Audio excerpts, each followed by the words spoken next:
नमस्कार दोस्तों, मैं दुर्गेश मिश्रा आपके ऑनलाइन परिवार साक्षी 247 में आपका स्वागत और अभिनंदन करता हूं तथा उम्मीद करता हूं आप स्वस्थ एवं मस्त होंगे तथा लगातार अपने तैयारी को करते हुए आप अपने गोल की तरफ अग्रसर होंगे। दोस्तों, आज हमारी संविधान की अगली क्लास है जिस पर हम लोग विशेष तौर पर फोकस करते हुए अपने गोल की तरफ अग्रसर होंगे। आज हम लोगों की शुरुआती क्लास में सबसे पहले हम लोग देखेंगे भारत परिषद अधिनियम।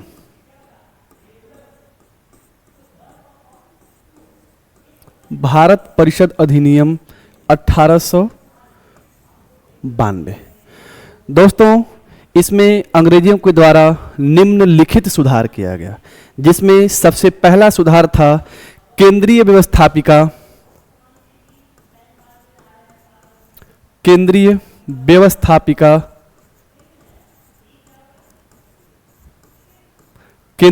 व्यवस्थापिका में सदस्यों की संख्या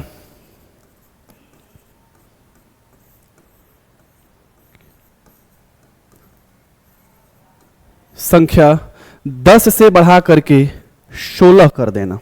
कितना कर देना? 16 कर देना। इसी एक्ट के द्वारा भारत में सर्वप्रथम निर्वाचन पद्धति की शुरुआत हुई। हालांकि प्रत्यक्ष रूप से इस एक्ट में चुनाव नहीं हुआ, प्रत्यक्ष प्रणाली का प्रयोग नहीं किया गया, लेकिन निर्वाचन प्रणाली शब्द का प्रयोग इसी एक्ट के द्वारा किया गया। दोस्तों, तो चलिए देखते हैं। सबसे पहला काम यह था हमारा, और दूसरा काम हमारा है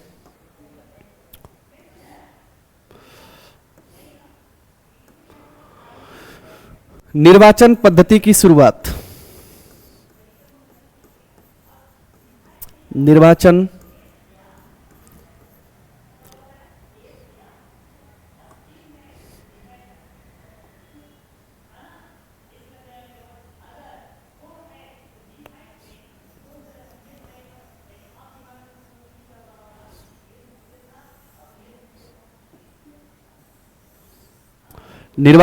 पद्धति की शुरुआत।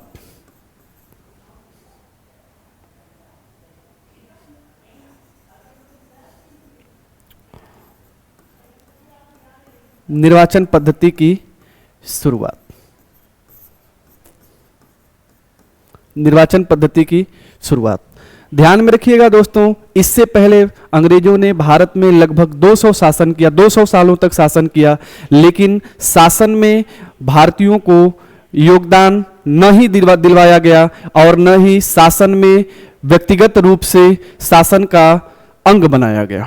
ठीक है दोस्तों, परंतु इस एक्ट के द्वारा भारतीय सदस्यों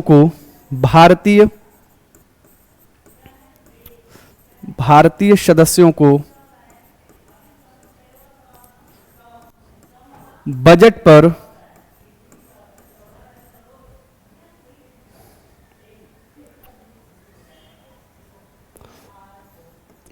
पर बहस करने का अधिकार। क्या? बहस करने का अधिकार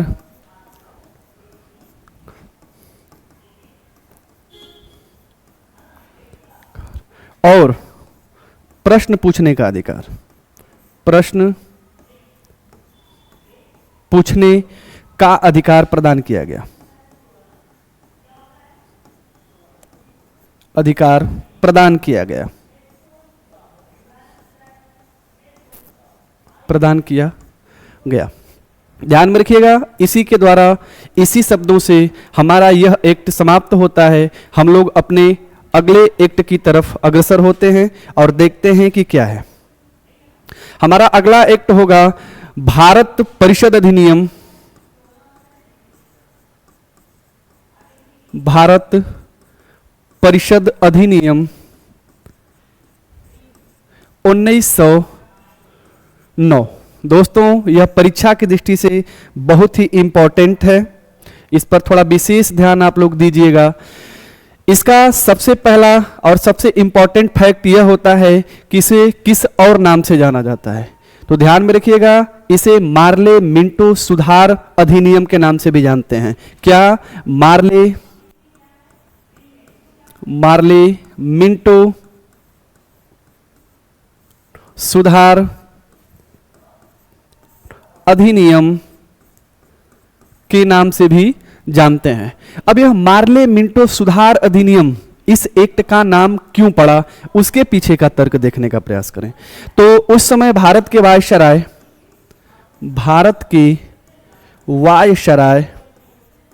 वायसराय लॉर्ड मिंटो थे। कौन थे? लॉर्ड मिंटो थे। लॉर्ड मिंटो थे और उस समय भारत सचिव का पद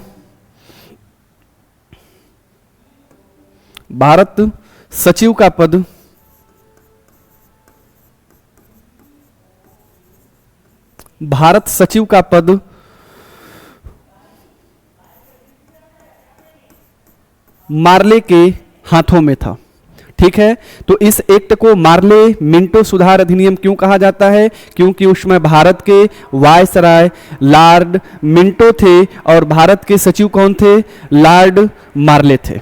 ठीक है, इस एक्ट के द्वारा बहुत सारी चीजों का सुधार किया गया। दोस्तों देखते हैं एक एक करके। सबसे पहला काम यह किया गया कि केंद्रीय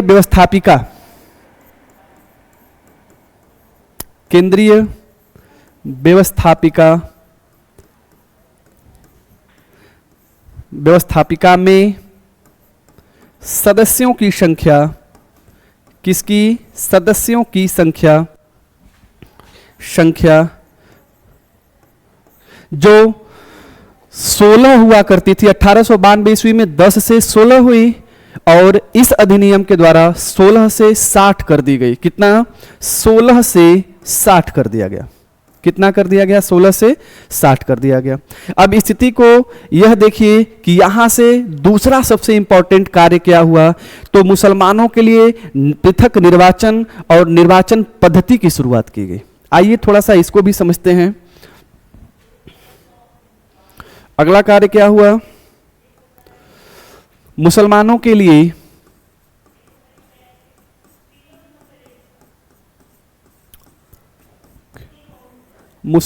लिए पृथक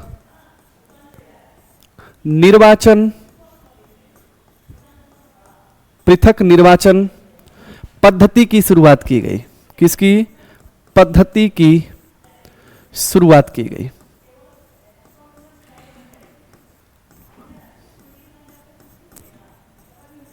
अब यह पृथक निर्वाचन पद्धति थी क्या और उस समय इसकी आवश्यकता क्यों पड़ी? तो इसके चीजों को समझने के लिए, इसके संदर्भ को समझने के लिए थोड़ा सा हमें पीछे जाना होगा। पीछे का मतलब हम लोगों को लॉर्ड कर्जन के शासनकाल में जाना होगा। दोस्तों आप लोगों को पता है कि लॉर्ड कर्जन उस समय भारत का वायसराय था और लॉर्ड कर्जन के ही शासनकाल में 16 अक्टूबर 1905 ईस्वी को एक डेट आती है जो भारतीयों के लिए बहुत ही बड़ी हृदय विदारक घटना के रूप में प्रयोजित की जाती है। यह 16 अक्टूबर 1905 ईस्वी को भारत का तात्कालिक वायसराय बंगाल का विभाजन कर देता है। अब बंगाल का विभाजन क्यों होता है?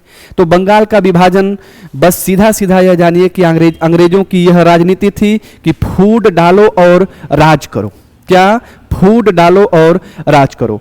उस समय भारत में बहुत बड़े राज्यों में बंगाल शुमार था। थोड़ा सा बंगाल को अगर हम लोग देख लेते हैं, अभी यहां पे आएंगे, अभी तुरंत थोड़ा सा देख लेते हैं बंगाल को कि बंगाल की परिस्थिति क्या थी। तो ध्यान में रखिएगा उस समय बंगाल के अंतर्गत बिहार, उड़ीसा, असम क्षेत्र भी आता था। बंगाल के अंतर्गत बिहार, उड़ीसा और असम क्षेत्र भी आता था, परंतु वहां पे स्थितियां यह थी कि बहुत ज्यादा एकजुटता थी, बहुत ज्यादा एकता थी हिंदू और मुसलमानों में। अंग्रेजों को यही बात खल रही थी, अंग्रेजों के दिमाग में यह बात थी कि अगर इस एकता को न तोड़ा गया तो आने वाले समयों में 1857 ईस्वी क्रांति का पुनः भारत में दोहराव हो जाएगा, जिसके फलस्वरूप बंगाल विभाजन केवल और केवल सांप्रदायिकता के आधार पर कर दिया गया और करने वाले अंग्रेज थे। अंग्रेजों में प्रमुख लॉर्ड कर्जन था। अब स्थितियां क्या हुई कि इस बंगाल को दो भागों में बांट दिया गया। कितने भागों में? दो भागों में बांट दिया गया। एक पूर्वी बंगाल और दूसरा पश्चिम बंगाल। क्या? दूसरा पश्चिमी बंगाल। ध्यान में रखिएगा, पूर्वी बंगाल के अंतर्गत असम क्षेत्र और बंगाल का वह क्षेत्र, असम क्षेत्र के साथ साथ बंगाल का वह क्षेत्र लिया गया जिसमें मुसलमान भाइयों की अधिकता थी, अर्थात असम और मुसलमान भाइयों की अधिकता, और पश्चिमी बंगाल के अंतर्गत लिया गया दोस्तों बिहार को, उड़ीसा को और बंगाल का वह क्षेत्र जहां पर हिंदू भाई अधिक थे। अब यह बंटवारा क्यों हुआ? फूट डालो और राजनीति, राज्य करो के नीति के अंतर्गत हुआ। अब इसी से 3 साल के बाद 1909 ईस्वी का भारत शासन अधिनियम आया, जिसे मार्ले मिंटो सुधार अधिनियम के नाम से जानते थे, मैंने अभी बताया।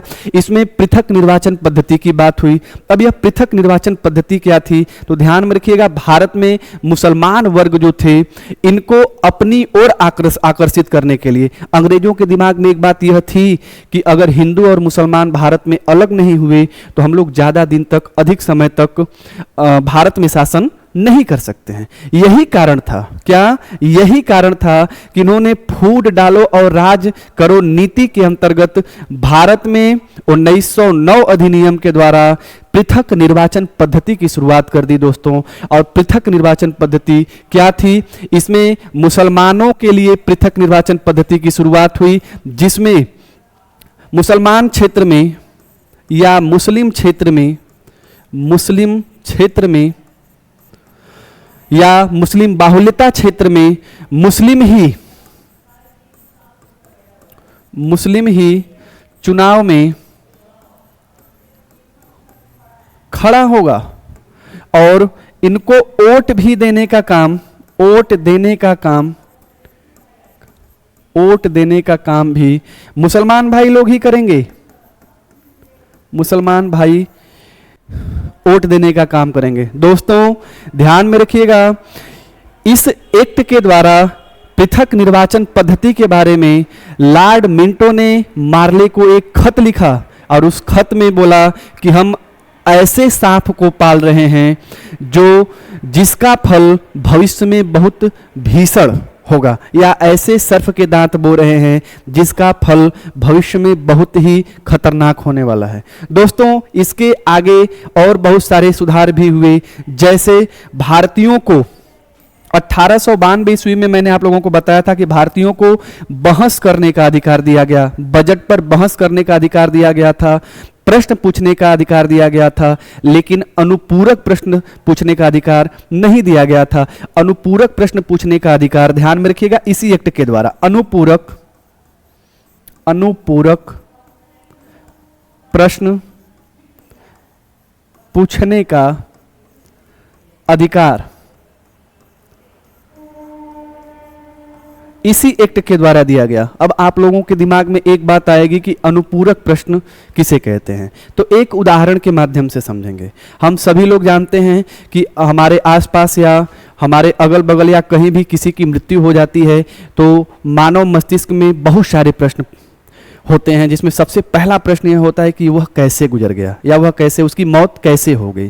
तो अगर हम वहाँ आसपास के हैं तो वहाँ तुरंत जाके हम सबसे पहला प्रश्न पूछते हैं कि यह कैसे मर गए या इनकी मौत कैसे हुई है। तो सामने वाला कुछ न कुछ जवाब देता है। जैसे मैंने पूछा कि कैसे मौत हो गई, सामने वाले ने जवाब दिया कि फांसी लगा के हम मर गए हैं।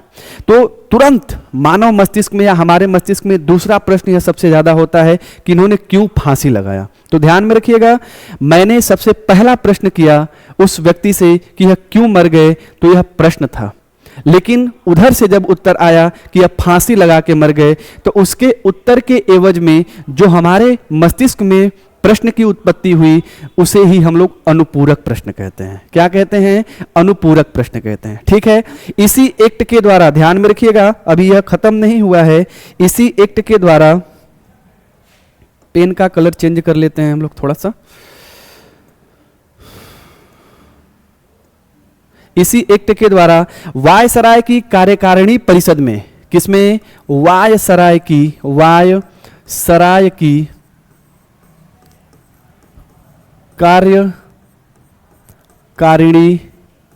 कार्यकारिणी परिषद में भारतीयों को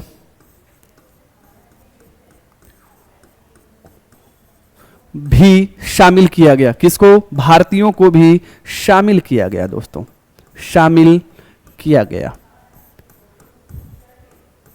और इसमें दो सदस्य थे, केसी गुप्ता और सैयद हुसैन बिलग्रामी। कितने? दो सदस्य थे, पहला केसी गुप्ता और दूसरा सैयद हुसैन बिलग्रामी। पहले सदस्य कौन थे? केसी गुप्ता और दूसरा सैयद हुसैन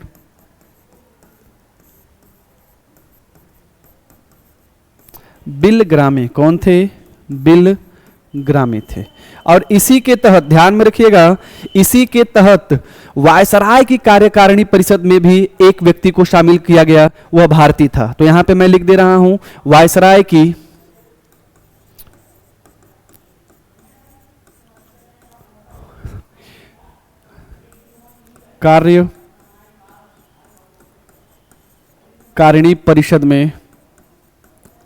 कार्यकारिणी परिषद में विधिक सदस्य के रूप में, विधि सदस्य के रूप में एक व्यक्ति को रखा गया, जिसका नाम क्या था? जिसका नाम था एसपी सिन्हा। कौन थे? एसपी सिन्हा थे। क्लियर हो गया दोस्तों? इसी के द्वारा हमारा 1909 ईस्वी का भी भारत शासन अधिनियम समाप्त होता है। अगला हमारा अधिनियम होगा 1919 ईस्वी का भारत शासन अधिनियम। इसमें बहुत सारे सुधार हुए हैं जिसके बारे में हम लोग अभी चर्चा करेंगे। तो ध्यान में रखिएगा, इसका एक इंपॉर्टेंट नाम इसका भी है, जिसे हम लोग चेम्सफोर्ड सुधार के नाम से भी जानते हैं। किस नाम से जानते हैं? चेम्सफोर्ड सुधार के नाम से। तो भारत शासन अधिनियम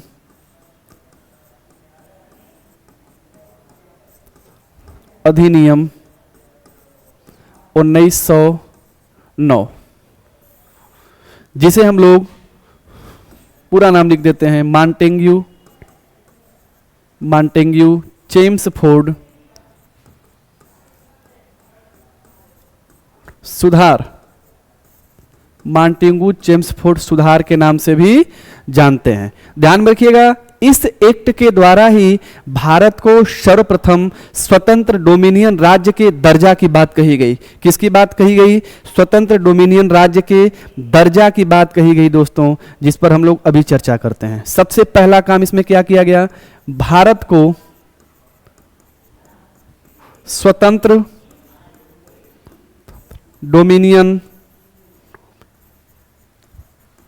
डोमिनियन राज्य का दर्जा दिए जाने की बात कही गई। दिए जाने की बात कही गई। अब ध्यान में रखिएगा दोस्तों, यह क्या है?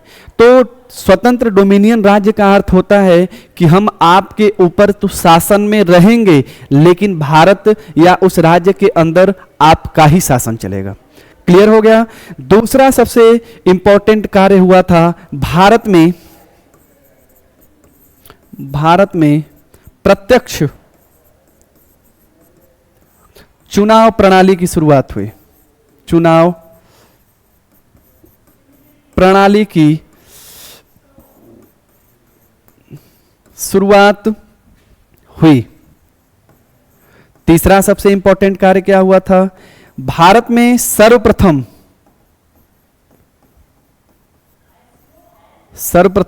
महिलाओं को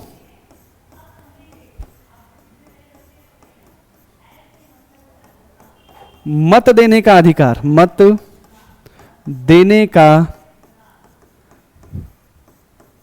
अधिकार प्रदान किया गया।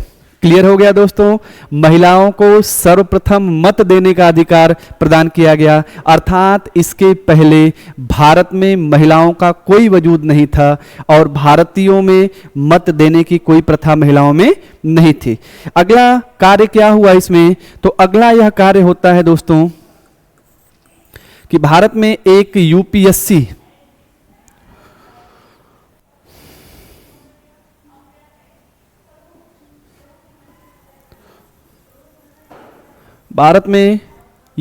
की स्थापना की गई।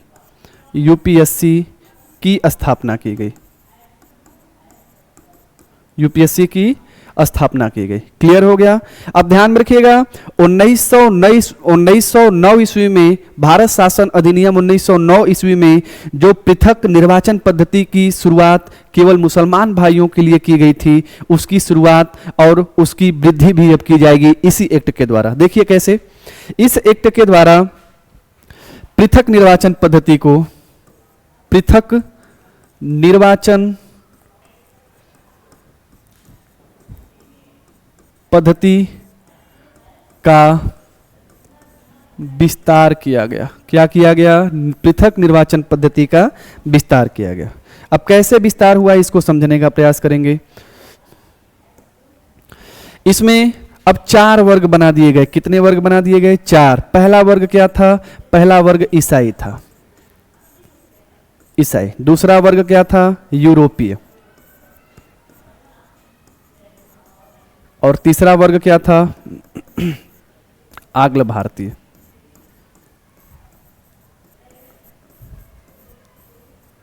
पहला ईसाई, दूसरा भारतीय, आंग्ल भारतीय, और तीसरा यूरोपीय, और चौथा वर्ग था सिख वर्ग। चौथा वर्ग क्या था? सिख वर्ग था। अब इनके लिए भी विशेष चुनाव का प्रावधान कर दिया गया, अर्थात यह उसी क्षेत्र से, ईसाई क्षेत्र से केवल ईसाई ही अपने चुनाव में लड़ेंगे और उनको वोट देने का काम केवल ईसाइयों का होगा। यूरोपीय में यूरोपीय क्षेत्र लड़ेंगे और यूरोपीय क्षेत्र के लोग ही चुनाव में भाग लेंगे। यही सब सारी चीजें हो गई थी। इसके बाद इसमें सबसे इंपॉर्टेंट अगला कार्य क्या होता है? प्रांतों में द्वैत शासन की शुरुआत हो गई। द्वैत शासन की शुरुआत हो गई। क्या हो गई? शुरुआत हो गई। दोस्तों ध्यान में रखिएगा, 1935 ईस्वी के भारत शासन अधिनियम के द्वारा इस जो प्रांतों में शुरुआत हुई है इसको केंद्र में कर दिया जाएगा। ठीक है, इसके आगे हम लोग जब चर्चा करेंगे कि आगे क्या हुआ, तो केंद्र में द्विसदनात्मक विधायिका की स्थापना कर दी गई। केंद्र में द्विसदनात्मक विधायिका, केंद्र में द्विसदनात्मक विधायिका की स्थापना कर दी गई और इसके 2 भाग होते थे। कितने भाग होते थे? 2 भाग होते थे।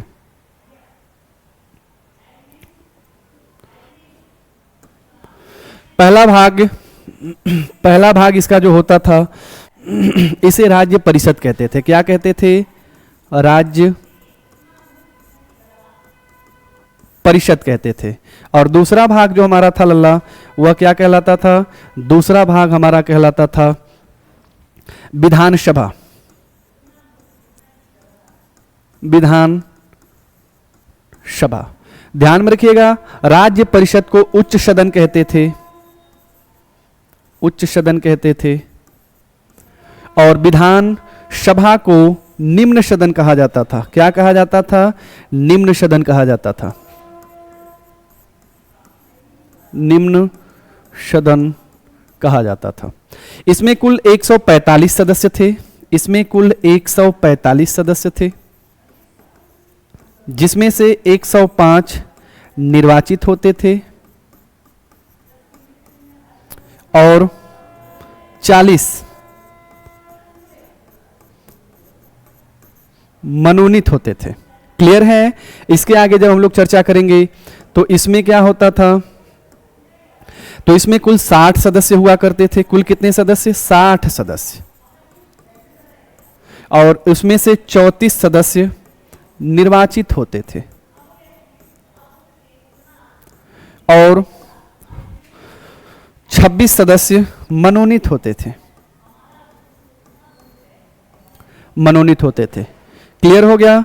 अब ध्यान में रखिएगा, इसी एक्ट के द्वारा अब हम लोगों की अगली कक्षा होगी। तब तक के लिए हंसते रहिए, मुस्कुराते रहिए और अपने से बड़ों का आशीर्वाद प्राप्त करते रहिए और लगातार अपने गोल की तरफ अग्रसर होइए। तब तक के लिए धन्यवाद।